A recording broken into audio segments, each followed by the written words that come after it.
Mr. Speaker, reciprocate the good wishes of the member opposite and wish him and his colleagues a Merry Christmas too, because we are, in fact, Mr. Speaker, here in the dead of morning. The dead of morning, which may not be as dead as tomorrow morning, because, of course, we've got the press gallery party tonight. We're here in the dead of morning, and that's spelt M-O-R-N-G. But, of course, for the National Party, they put a U in the word because they've been looking at the latest opinion polls, which shows National Party heading downhill with an inexorable slide to the opposition benches. But, you know, Mr. Speaker, we're a fair-minded Labour Party. We are here to help the government tidy up what it has obviously put in the bottom drawer to just scrape through at the end of the year. And this bill is important to consumers. This is one of those bills that stands up for the little guy, for the ordinary Kiwis who are often vulnerable in the face of unfair trade practices, commercial bullying, monopolies, etc. And you'd think it would be a priority for these guys. Well, let's ask ourselves, when was it introduced? The 20th of April 2011. It was one of those feel-good things they said before the last election to tell New Zealanders that they were on their side, and then suddenly it just wasn't a priority anymore. How long did it take, Mr. Speaker, for the bill to get its first reading? It wasn't until the 9th of February 2012 that it went to a select committee, and it's languished all the way through the process until the very last day of the parliamentary school term, where the opposition's playing pooper scooper here and helping them get all the loose ends, the rats and mice, tidied up. And we weren't going to let this one by, Mr. Speaker. We weren't going to let this one by because this one is really important to ordinary New Zealanders. Well, why is that? Well, the goals of the bill couldn't be better, really, could they? They want consumer protection law and consumer practices which are, number one, fair. Who can argue with fairness? In fact, I think it's part of Labour's constitution. Number two, that they bring in effective competition. Effective competition, Mr. Speaker. Effective means it may not be perfect, but it'll get the job done. And that doesn't mean monopolies rule the roost, as they have so often under the National Party. And they've changed the wording. And they have changed the wording. We've improved it to ensure, and this was the work of the Select Committee, we're quite proud of this, to ensure it's the interests of consumers that are protected. Now, you'd think that that would be implicit in the title of the bill, but under the government and the minister's first draft, they forgot to put consumers in the purpose clause. Well, it could have been that they were there to protect the monopolies, but we weren't going to have it, Mr. Speaker. We ensured that the Consumer Law Reform Bill was here to protect consumers. What a good idea, Mr. Speaker.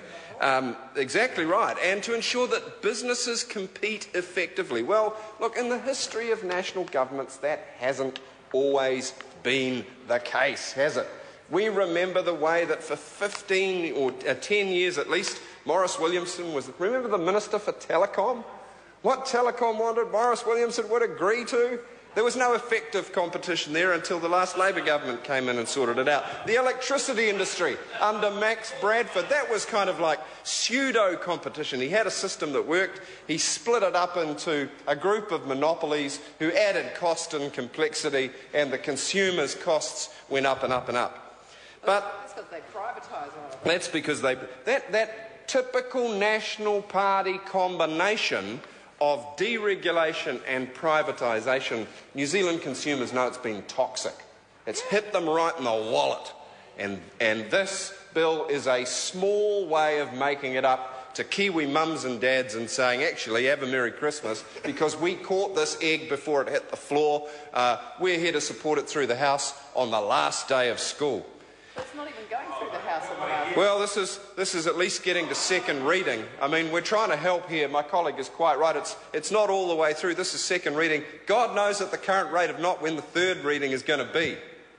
I mean, on this government's timetable, they might just go into the next election promising to pass this bill. Well, that would be a help. So what does it deal with? Well, the first thing is consumers are very seldom on a level playing field, and it's really important that we as politicians just recall to the public that we understand why that is. If you go to the doctor knows more about your illness than you do. Doctor's got more information. You go to a specialist provider of goods and services, whether it's a vacuum cleaner or a TV, they know more about what they're selling than you probably do about what you're buying, although the internet helps even that up a bit. Monopolies, oligopolies, cartels. I want to acknowledge actually the government for one thing, being nice to them this morning, and that is about the efforts to have a look at the shipping industry in the cartels bill that's currently before the Commerce Committee. That may help limit some of those cartels, but often it's consumers that are the ones that suffer. How do they suffer? Well, here's the content of the bill. We deal with things like unsubstantiated representations. Now, what a wonderful word that is. Unsubstantiated representations. That means telling porkies, Mr. Speaker. That means when someone's trying to sell something to someone, they say things that just aren't true, like, well, I don't know, we will not raise GST. That would be an unsubstantiated representation, wouldn't it? Especially if you then turned around and said, hey, I think we're going to raise it after all, and then you said, well, we never promised we wouldn't. Well, that would be an unsubstantiated representation. What about climate change is a hoax? Climate change is a hoax, followed by, oh, we're going to have a world's best practice emission trading scheme, followed by, well, we're going to withdraw from the follow-on negotiations of the Kyoto Protocol. What a national shame that is, and another unsubstantiated representation. Unsolicited goods. Well, we certainly couldn't top Mr. Cosgrove's contribution earlier, our good colleague who talked about the brown bag that turned up in Jonathan Archibald Banks's desk. You know, helicopter rides, free iPads, the whole palaver. Couldn't remember a thing about it. It's certainly a mystery to us why those unsolicited goods and services were not recalled. Unsafe products, product recalls, safety officers, all in here, and one of the advantages of this worthy little bill is that it draws together regulatory standards from a bunch of different acts and puts them in one place. And thirdly, Mr. Speaker, it harmonises with our Aussie mates. Now, we on this side of the House are not one-eyed about that proposition. We don't believe in a knee-jerk response to harmonise with Australia just because it's Australia, but where they have sensible law that provides better protections for consumers, as they do in this case, or better labour law would be another example, we are happy to see the benefits of harmonisation. Mr. Speaker, there's a number of specific and substantial changes that were made by the Commerce Select Committee to this bill on the way through. And if I just perhaps mention a few in passing. Firstly, the introduction of a new prohibition in the use of unfair terms in standard form consumer contracts. That is, you go to a shop and you're given a form, or you might get it on the internet when you buy something online, a bit like getting a standard rental agreement on premises. And the terms that are in there, because they are standard form agreements, ought to be terms that ordinary New Zealanders can rely on without having to sweat and worry, and this bill, thanks to the work of the committee, provides that. In relation to those unsubstantiated representations, there's a new test that it should be representations that a reasonable person would expect to be substantiated.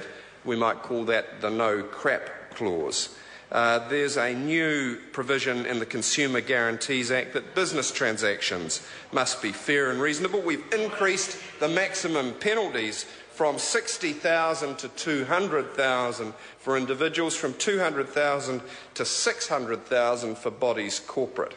And we've enhanced the enforcement powers of the Commerce Commission, and we've removed changes related to the Carriage of Goods Act, which were too complicated to bring into force in relation to when a limited carrier's risks end and the purchases take place. And there's a new guarantee as to delivery, on the other hand, in the Consumer Goods Act. So that's the kind of perhaps unspectacular perhaps worthy but nonetheless really important stuff that's in this bill.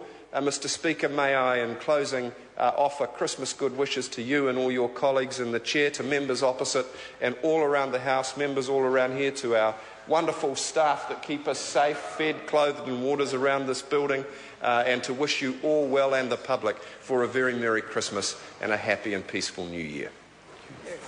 Call Melissa Lee. Thank you, Mr Speaker.